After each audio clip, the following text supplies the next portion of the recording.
Pediatric ophthalmology itself is very new in the field of ophthalmology, and it's still developing its roots. It takes time to find the right balance. The balance of experience, the skill, and the skill transfer.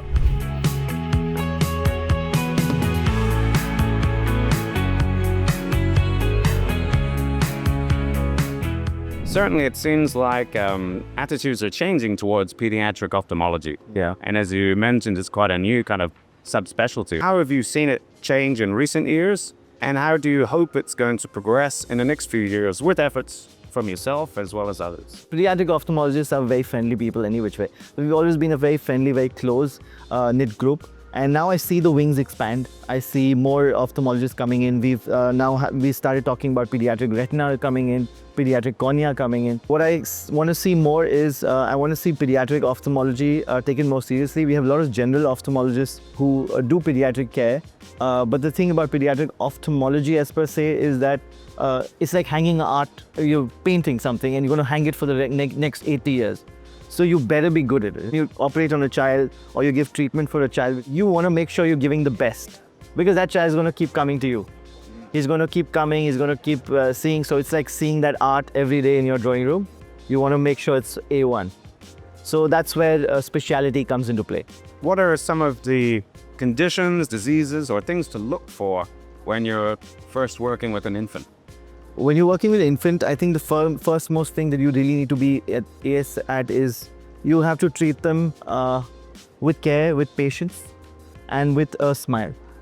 And I think expecting them to get into your OPD and get out in 5 minutes is not the practical way of doing things, because a lot of what you see an infant present with happens outside your OPD. It doesn't happen inside the chamber. So if you're going to be observant and you're going to walk around and see the child while the child is waiting for you, you'll pick up more signs and symptoms that you will later reflect on and give a more proper diagnosis. At the same time, when the child walks in, having expectation that he's going to just walk out and I see 10 children in an hour is not going to be. They need their own time. They sometimes need multiple visits to figure out what's happening. You also need to be great at your retinoscopy. So you see a lot of optometry being spoken about in pediatric ophthalmology, because those telltale signs take you a long way with your diagnosis and your treatment. And most and foremost, you have to be updated yourself. You can't be somebody who just does pediatric ophthalmology, goes home and then forgets about it. You have to keep coming to these meetings because they're new things. Children deserve the best and we need to update our skills all the time. So that's what all the difference is. The diseases we talk about nowadays the most is myopia. You've seen how COVID has impacted myopia, how screen time has impacted myopia. So what we are looking at now is to create an early impact so that a child does not become highly myopic and the progression stops. So there are new treatments which are coming on, new glasses coming on, orthokeratology which is doing very well. We have atropine for myopia.